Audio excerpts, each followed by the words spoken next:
querría hablar y que una parte de estos temas pues lo seguiremos desarrollando en otra reunión. Ya no voy a intentarlo, sabiendo que es imposible llegar a todo lo que quería compartir en esta mañana.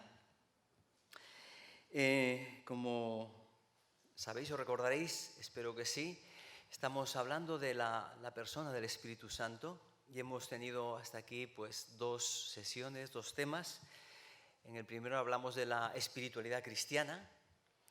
No puede ser de otra manera, nuestra espiritualidad que está centrada en Cristo, en su obra, en quién es Él. Y también hablamos de la persona del Espíritu Santo, de su obra, de su misión. Aunque es muchísimo más lo que se podría decir, estamos acercándonos a la superficie de un tema muy amplio. Y el tema de esta mañana también realmente sería un tema, o es un tema que abarca muchas cosas y vamos a hacer un acercamiento a una parte de todo lo que se podía decir por lo extenso y profundo que puede ser.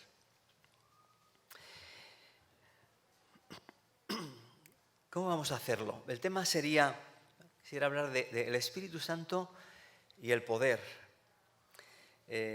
Un tema que está muy relacionado también en la Biblia y que quizás sin darnos cuenta hemos leído ya en Isaías 53.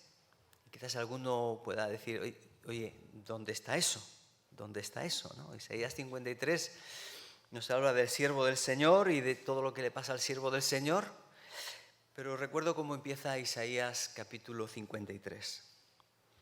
¿Quién ha creído nuestro anuncio? ¿Y sobre quién se ha manifestado el brazo de Jehová?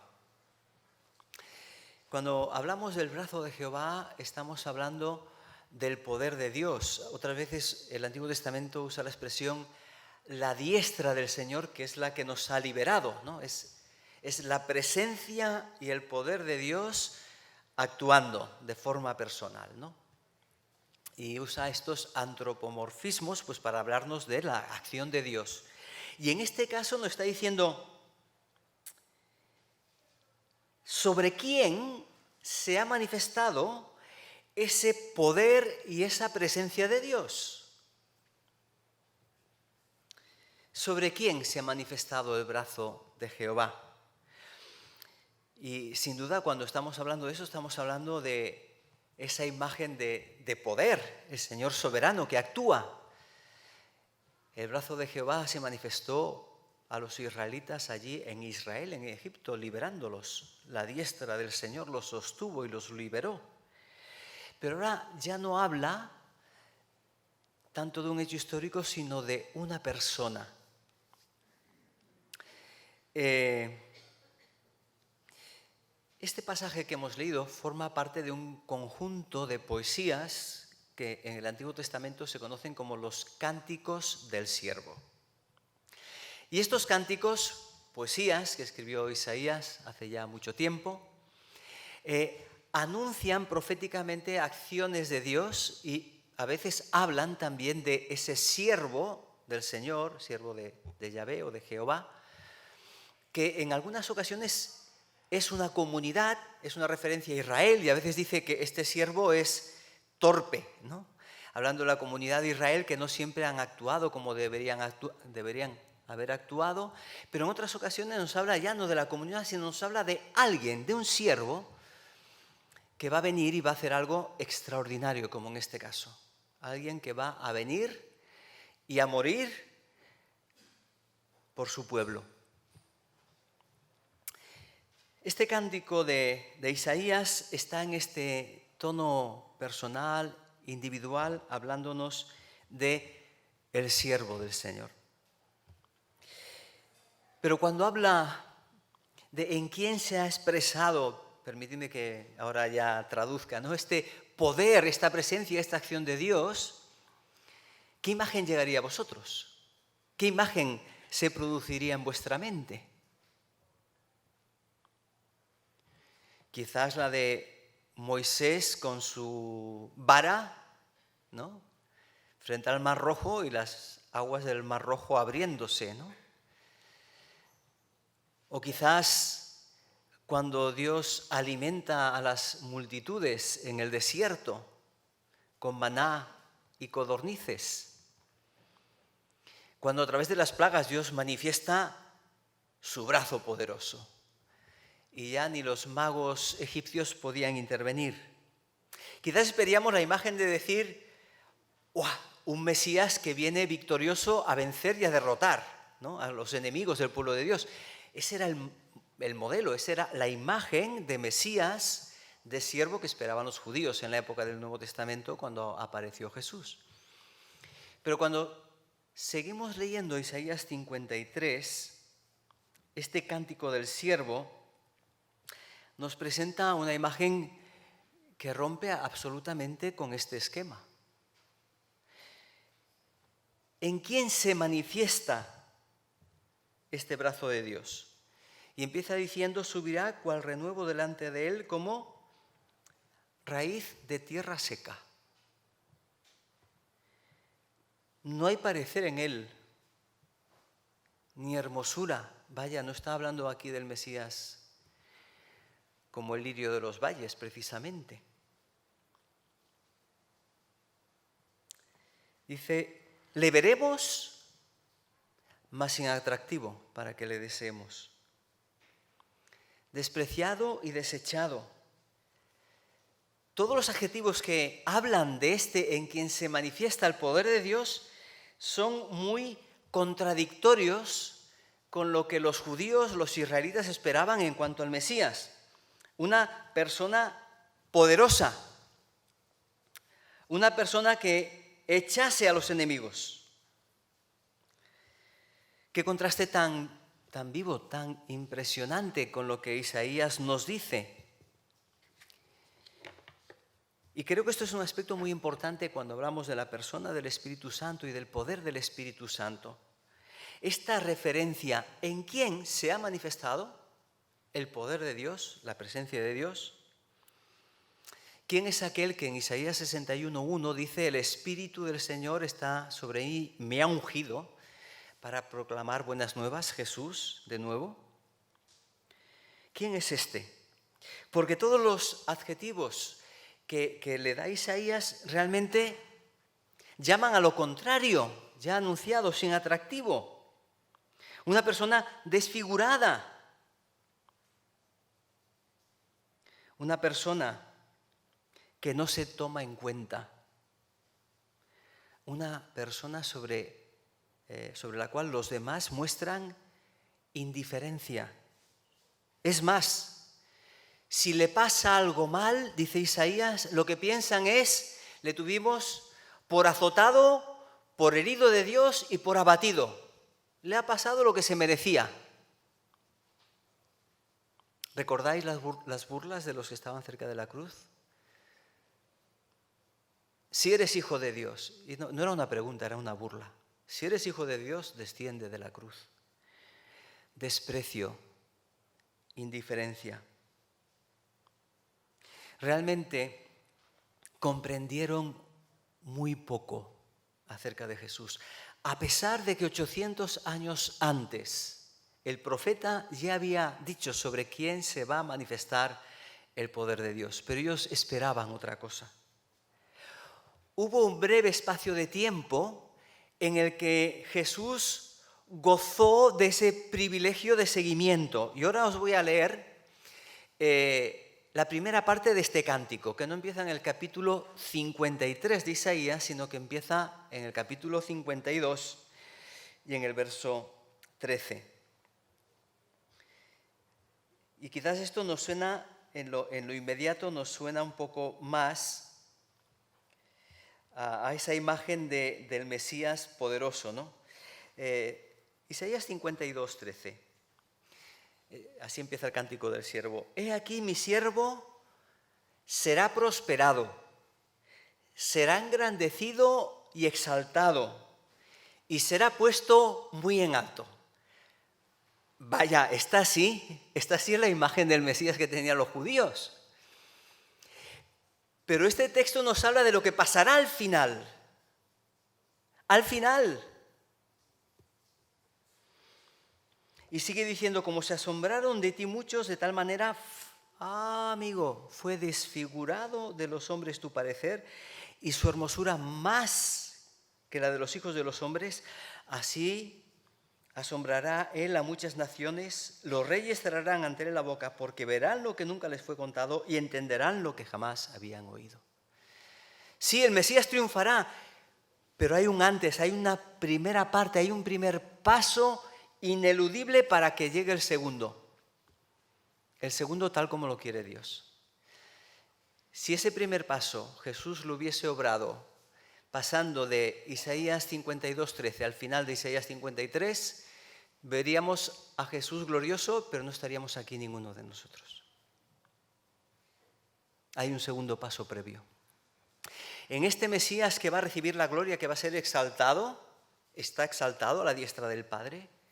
Este Mesías, cuando venga, va a ser el Mesías menospreciado, desfigurado, incomprendido. En la vida y el ministerio de Jesús, Jesús empezó a proclamar. Lucas capítulo 4 cita Isaías 61, el Espíritu del Señor está sobre mí, me ha ungido para proclamar las buenas noticias, ¿no?, de liberación de los esclavos, ciegos, etc. Ese Jesús que empieza en su ministerio predicando y anunciando las bienaventuranzas, la cercanía de Dios, la proximidad del reino de Dios, empezó a mostrar el reino de Dios a través de algunos hechos poderosos. Él hacía milagros, sanaba enfermos, expulsaba demonios, daba de comer gratis. ¿Y sabéis lo que pasó? Que las multitudes le rodearon, le seguían. No solo le seguían, le perseguían. Juan capítulo 6. Multiplicación de los panes y de los peces, 5.000 son alimentados. Y Jesús se va y ellos, ¿dónde está? Que se nos acaba el banquete gratis, vamos a buscar el siguiente. Y van a buscar a Jesús y entonces Jesús se para y cara a cara empieza a hablarles de quién es Él. Ellos le buscaban, ¿por qué? Por los milagros, por el poder, por los beneficios que obtenían. Ciertamente habéis venido a mí porque habéis comido gratis. Pero ¿sabéis quién soy yo? Yo soy el pan que descendió del cielo. El que no coma mi carne y beba mi sangre no va a ser ni su discípulo ni va a entrar en el reino. ¡Oh! ¡Qué escándalo! Es aceptar a la persona de Jesús. Es reconocer en Él al Mesías. Bueno, ¿qué milagro y qué señal haces para que te creamos? O sea, ¿no han bastado las señales que has hecho? ¿Que ha hecho? Permitidme que os añada algo más que no he mencionado en el anterior. Pero cuando nos enfocamos aquí, es bueno leer el Evangelio de Juan y veremos algo que nos dice muy serio. De cuando las multitudes y muchos creían en Jesús por las señales que hacía. Jesús, ¿sabéis lo que decía? Lo que dice el Evangelio de Juan. Jesús no se fiaba mucho de ellos. Y eso es lo que pasa en Juan capítulo 6. Las multitudes se escandalizan de Jesús y se van. Y hasta tal punto es una situación crítica que Jesús le pregunta a los discípulos. Bueno, ya veis lo que ha pasado. ¿Queréis iros vosotros también? ¿Queréis iros vosotros también? En Jesús se había manifestado el brazo poderoso de Dios para apuntar a Él como el Señor, el Cristo y el Mesías prometido. Pero algunos se quedaron solo con el envoltorio, solo con lo especial, solo con lo milagroso. Y no estaban preparados para entender que la mayor obra que Jesús iba a hacer estaba todavía en futuro. estaba en futuro. No había sido el milagro de la multiplicación, ni la sanidad de un cojo, o lo que va a hacer después de dar vista a los ciegos físicos, queriendo darle vista también a los ciegos espirituales, ni siquiera la resurrección de Lázaro, Juan capítulo 11. La mayor obra pendiente estaba en la cruz. Cuando el Hijo del Hombre sea exaltado, a todos atraeré a mí mismo. ¿Y qué significa exaltado? Que está a la diestra de Dios, dice el Evangelio de Juan. Y esto dijo dando a entender de qué muerte iba a morir. Jesús está hablando de la cruz. La cruz es el polo de atracción porque en la cruz es donde, como hemos leído en Isaías, Él entrega su vida en expiación por nuestros pecados, es decir, ocupa el lugar del pecador, paga el precio de nuestros pecados, paga la consecuencia final de nuestros pecados, que sería separación de Dios para siempre, para ofertarnos la vida eterna y la relación con Dios. Jesús va a la cruz por amor a nosotros. Eso es lo más importante. Y cuando va como va, dice, como oveja fue llevado al matadero, cayó y enmudeció su boca. Quizás alguno podría pensar, bueno, habló un poquito con Pilato, sí.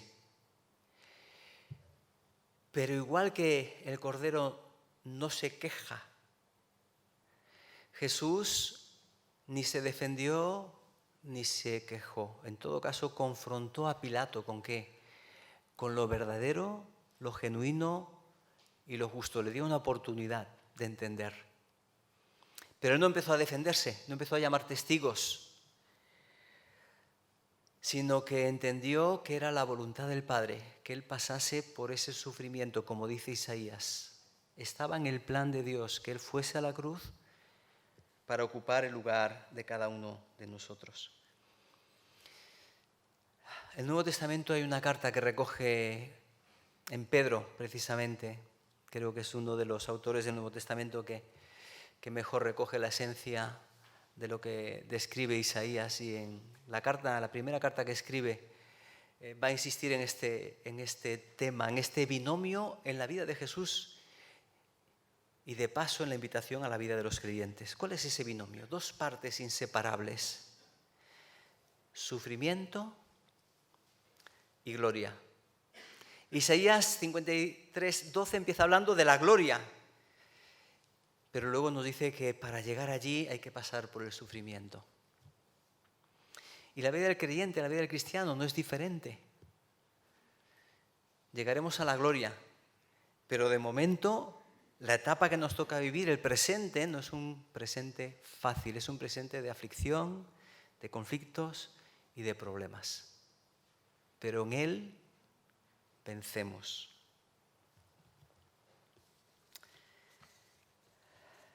Él entregó y dio su vida. Él es el ungido de Dios, como decía. Pero Él, y vuelvo a recurrir a Pedro aquí, Él es Salvador y único en eso. Nadie puede hacer lo que Él hizo. Pero en su hacer es modelo para nosotros para que sigamos sus pisadas. Y aquí es donde el texto bíblico nos propone, creo, esta cuestión, esta pregunta, ¿no? ¿Qué clase de poder buscamos? ¿Cuál es el poder que Dios usa? ¿De qué poder está hablando aquí?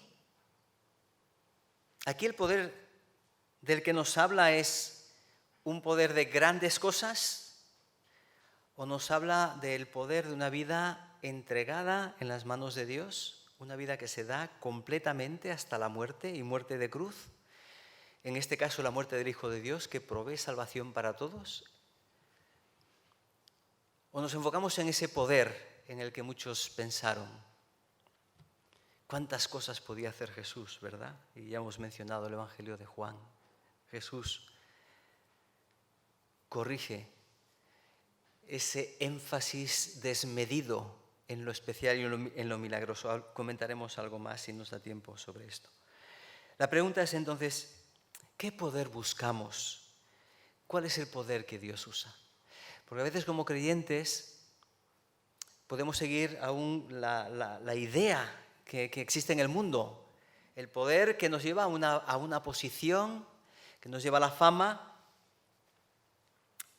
y quizás recurro a otra narrativa para tratar de explicar brevemente el poder que Dios usa y el poder que no deberíamos buscar, aunque a veces buscamos, ¿no? Cuando hablamos del Espíritu Santo y de poder, enseguida podemos pensar en milagros, podemos pensar en dones, pero lo más importante es el don del Espíritu Santo que da vida a los muertos espirituales y no resucita vida física solo, sino que tiene el poder de darnos vida eterna a todos los que creemos en Cristo y empezar en nosotros la buena obra que Dios llevará a cabo y la perfeccionará hasta el fin.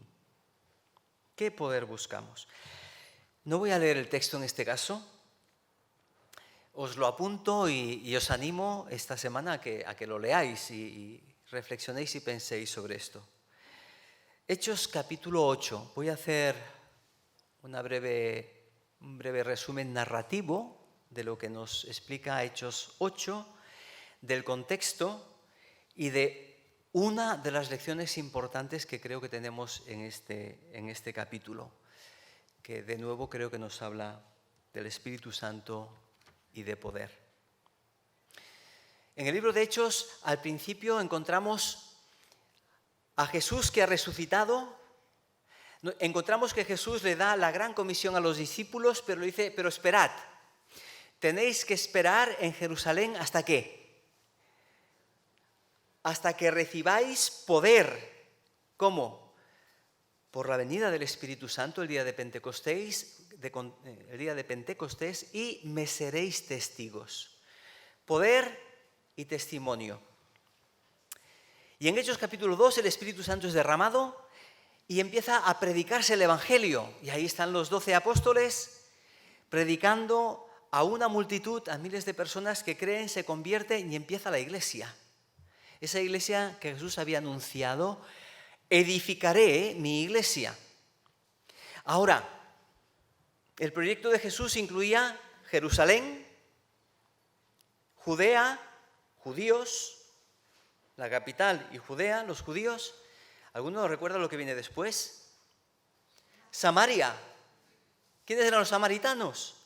Bueno, medio judíos, pero se llevaban tan mal que preferían hacer más kilómetros que pasar por Judea, ¿no? Esto es como si nosotros quisiéramos ir a Málaga y dar la vuelta por Galicia, pues porque no quieres pasar por Valencia, por decir algo, ¿no? Tenían la Torá, el Pentateuco del Antiguo Testamento, Pentateuco samaritano, y tenían concepto de Dios, pero ellos querían tener su propia religión. De hecho, tenían su propio lugar de adoración. Y los que conocéis la Biblia recordaréis el diálogo entre Jesús y la samaritana. Este es un contexto importante para que entendamos lo que hay en Hechos 8. ¿Dónde hay que adorar la samaritana? ¿Jerusalén o Jericín? Jesús dice, no es eso. Adoradores en espíritu y en verdad. Pero había un tremendo conflicto entre judíos y samaritanos. No se hablaban, apenas se podían ver. El asombro de que a Jesús hablase con una mujer y además samaritana. ¿Cómo es posible esto? Ese es el contexto. Y el Evangelio, en el capítulo 8, llega a Samaria. Felipe predica, Dios muestra el poder del Evangelio y la gente se convierte. Y el Señor había prometido y promete en el Nuevo Testamento que quienes creen recibirán ¿quién? ¿A quién? Al Espíritu Santo. Pero resulta que estos samaritanos no reciben el Espíritu Santo cuando creen, no es algo inmediato. ¿Qué está pasando aquí? Y creo que este texto nos da unas lecciones muy importantes al respecto, porque aquí aparecen dos Simones. Cuando los samaritanos creen, y espero no haberos perdido, la iglesia de Jerusalén lo sabe, ¿y qué hacen? Envían al apóstol Pedro y a Juan allí a que vayan a ver, y cuando llegan ven creyentes de verdad, pero que todavía no tienen el Espíritu Santo. Ellos tienen que imponerles las manos y entonces reciben el Espíritu Santo. No se trata de una segunda experiencia, es la primera experiencia con el ingreso del Espíritu Santo en la vida de los creyentes. ¿Pero por qué no lo habían recibido? Y aquí tenemos dos conversiones. La conversión, y entre comillas conversión, la transformación de un tal Simón, por sobrenombre Pedro, y la de otro Simón que veremos después. ¿Conversión de Simón? Sí, porque Simón tiene que ir allí y tiene que romper con todas las barreras que le impiden comprender que el Evangelio está abierto a todas las personas de cualquier categoría social y de cualquier etnia. Hay barreras todavía entre judíos y samaritanos. ¿Qué hubiese pasado probablemente? Esto es un poco especular, pero probablemente. ¿Qué hubiese pasado si hubiese sido derramado el Espíritu Santo ya sobre ellos? Ya tenemos la iglesia de Jerusalén y la iglesia judía y la iglesia samaritana. Dos iglesias. ¿Cuántas iglesias tiene Cristo?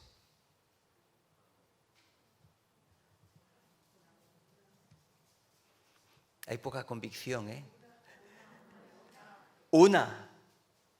A veces usamos apellidos para entendernos. Pero Cristo tiene una iglesia. Cristo tiene solo una iglesia. Y esta única iglesia se tiene que fundamentar y tiene que crecer sobre un cimiento, sobre un fundamento, que es Cristo, nos dice el apóstol Pablo. Pero también nos dice que ese fundamento es el testimonio de los apóstoles y profetas. De los testigos de Cristo. No debían crecer dos iglesias, bastantes barreras había habido en la historia. Tienen que llegar los apóstoles para reafirmar, solo hay una iglesia. Y aún los samaritanos tienen que recibir el Espíritu Santo a través de estos apóstoles. ¿Por qué hablaba de conversión de Pedro? Porque a Pedro seguro que le costó. Si seguís capítulo 8, capítulo 9 y capítulo 10, vais a ver a Pedro invitado a predicarle, ahora ya no los samaritanos, ¿recordáis los círculos? Judea, Jerusalén, samaritanos y después ¿quién? Gentiles, hasta el último de la tierra. ¿Qué nos encontramos después en Hechos? Cornelio, un gentil. A Pedro le invitan a que vaya a predicarle al gentil. ¿Cómo reacciona Pedro? Yo nunca he estado en casa de gentiles. Pedro era muy judío en esto. En la carta a los Gálatas tuvo problemas con este tema. Él se sentía muy judío y se resistía. Lo tenía claro el mensaje de Jesús. Tenía claro el llamado de Jesús. Pero a la hora de ponerlo en práctica, ¿qué pasa? Se resiste. Y cuando Pedro inaugura, digamos, la entrada de los gentiles en la iglesia, ¿qué tiene que hacer Dios? Primero, darle una visión repetida de animales inmundos que tiene que comer. Y en segundo lugar, la manifestación clara de la presencia del Espíritu en la vida de aquellos gentiles que han creído en el Señor. En Samaria, Pedro tiene que romper barreras. Simón Pedro tiene que romper barreras, por un lado. Los samaritanos tienen que romper barreras. Hay una sola iglesia, hay un solo fundamento, Cristo. Y nosotros ahora tenemos el testimonio de Cristo en la Biblia, fundamento y testimonio de los apóstoles. Pero hay otra conversión, otra invitación a la conversión de otro Simón en contraste con este Pedro. Había otro Simón en Samaria. Este era Simón, ¿qué? El mago. ¿Y por qué le llamaban así? Porque él practicaba la magia. practicaba hechicería, nosotros diríamos buscaba el poder en el lugar oscuro. Cuando haces magia, ¿qué quieres hacer? ¿Quieres controlar las fuerzas o a otras personas a través de ciertos rituales que a ti te colocan en una situación de poder? Y él escuchó el Evangelio, le atrajo el Evangelio, dice el texto que allí donde iba Felipe, iba él, ¿no? Pero ¿qué era lo que estaba atrayendo a Simón del Evangelio? ¿El cambio de vida o el poder que podía ver en otros? En Felipe especialmente, que era el que predicaba, el que anunció el Evangelio. Bueno, el texto nos va a descubrir lo que había en el corazón de este Simón. Porque poco después, cuando llega ya Pedro y Juan pone las manos sobre los creyentes y estos reciben el Espíritu Santo, Simón se queda asombrado. Esto es lo que yo buscaba. Esto de creer en Jesús está bien, pero a mí lo que me interesa, ¿qué es? Poder. Y negocia con Pedro. ¿Qué tengo que darte para tener yo ese poder? ¿Qué es lo que está buscando Simón, el mago? Busca en el Evangelio un poder que él gestiona y del cual él es dueño. Quizás algunos recordéis la respuesta de Pedro. Tu dinero perezca contigo. Y sabéis, le ha dado nombre a un pecado que se ha vivido en muchas ocasiones en la Iglesia que se llama simonía, venta de cargos eclesiásticos por dinero. Todo lo contrario a lo que encontramos en la Biblia. Pero este hombre estaba enamorado no de Jesús, estaba enamorado del poder. Y esta tentación es una tentación que tenemos siempre y todos. No una persona como Simón, que podemos dudar evidentemente de una fe genuina. Hizo una profesión de fe, pero no estaba buscando a Cristo. Estaba buscando el poder de Cristo, que es diferente. Pero a veces aún a genuinos creyentes nos puede pasar igual. ¿Qué le pasa a la iglesia en Corinto? ¿En qué estaba buscando? ¿En qué se habían enfocado? ¿En dones? No, en algunos dones. ¿En qué dones? Los espectaculares, los que llaman la atención, aquellos que me ponen a mí en el centro porque mira lo que he hecho. Si cualquiera de vosotros mañana resucita a una persona de verdad, os aseguro que sale en todos los noticiarios, por lo menos del mundo occidental. Es un poder que al final se centra en el orgullo, en la arrogancia, en lo que yo hago. Y por eso podemos ver una iglesia con muchos dones en Corinto, pero podemos ver una iglesia tremendamente inmadura y en muchas cosas Pablo tiene que llamarles la atención y corregirles. Esto no puede ser, esto no puede ser. Este llamado hacia el poder externo siempre es una tentación, como fue para Simón el mago. ¿Qué clase de poder buscamos? El poder que Dios quiere darnos es el poder de su vida actuando a través de nosotros, que es muy diferente a pedirle a Dios que nos dé poder a nosotros y ya lo gestionaremos como queremos. Eso nos lleva a endiosarnos a nosotros mismos. Pero cuando es el poder de Dios que actúa en nosotros, Dios se glorifica en nuestro servicio humilde al Señor. Y Dios no dará su gloria a otros. ¿Cuál fue el problema entonces?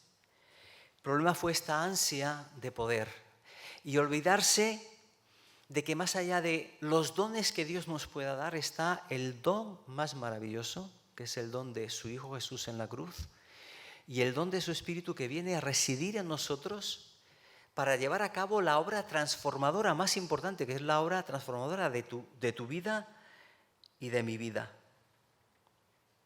¿Qué clase de poder buscamos? Y me vuelvo a remitir a Isaías, en quien se manifestó el brazo del Señor, en el siervo de Dios. ¿Y quién es este siervo? el despreciado, el ignorado, el que a pesar del desprecio de los demás siguió caminando hacia la cruz por amor a cada uno de nosotros. En eso se ha manifestado el brazo de Dios. Ahí se ha manifestado un carácter que no es humano, que no responde de acuerdo a lo que a mí me dan, sino que actúa fundamentalmente por amor a otros. Verá el fruto de la aflicción de su alma. ¿Cuál será el resultado de la cruz? Salvación. Verá el fruto de la aflicción de su alma. ¿Y qué? Quedará satisfecho. Deberíamos profundizar más, pero lo haremos en otra ocasión. Solo quiero dejaros dos ideas en las que sí quiero, Dios mediante, poder abundar más. Porque es cierto que necesitamos el poder del Señor. Y aunque puedo discrepar a veces de la forma en que algunos desean ese poder, estoy totalmente de acuerdo en la necesidad de que haya en nosotros ese poder. Porque Dios no quiere una iglesia fría, Dios no quiere una iglesia tibia, Dios no quiere asistentes, Dios quiere participantes. Dios no quiere congregantes en una iglesia, Dios quiere hijos que viven para Él. Pero creo que la forma de obtenerlo debe partir de dos cosas importantes que desarrollaremos en otro momento. Solo las dejo por si queréis empezar a pensarlas y meditarlas. Una, segunda carta de Pedro, capítulo 1, versículos 3 y 4. Y voy a resumir las ideas que espero poder desarrollar otro día.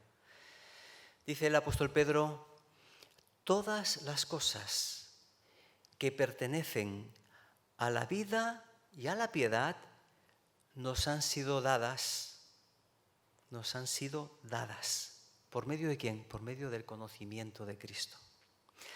Todo lo que pertenece a la vida, Dios, todo lo que tú necesitas para vivir de verdad, y todo lo que necesitas para tu vida en tu relación con Dios, eso es lo que significaría aquí la piedad, como persona y como creyente, todo lo que necesitas como persona y como hijo de Dios te ha sido dado. No lo esperes, te ha sido dado. Y entonces, ¿por qué tantas veces somos tibios? Tantas veces nos falta vivir en el poder de Dios. Os animo a que leáis Efesios 1, 18 y siguientes. El gran problema que tenemos es desconocimiento de lo que Dios nos ha dado. Y a veces oramos que nos dé lo que nos ha dado. Y no conocemos lo que nos ha dado y no conocemos las condiciones a través de las cuales podemos disfrutarlo. Tenemos un problema serio de ignorancia voluntaria, porque todo lo que necesitamos saber para esto también nos lo ha dado Dios y lo encontramos en su palabra. ¿Qué poder buscamos? Quiero animaros a pensar en nuestras vidas, pensar de verdad en esa necesidad. Necesitamos poder de Dios para vivir la vida cristiana. Pero vamos a ver también cuáles son los pasos que debemos dar. ¿Qué es lo que Dios ya nos ha concedido en Cristo? ¿Qué poder buscas? Ojalá busquemos ese poder que nos lleve a ser seguidores de Cristo, discípulos de Cristo y personas que muestran el poder de Dios y la presencia de Dios en la vida y en el estilo de vida que estamos viviendo, siguiendo las pisadas de nuestro Maestro. Que Él nos bendiga. Quedamos aquí un momentito y voy a invitar a Rafa y Lola que pasen aquí adelante un momentito, porque creo que no es porque se hayan aburrido de nosotros. Espero que no sea por eso, porque somos muy pesados.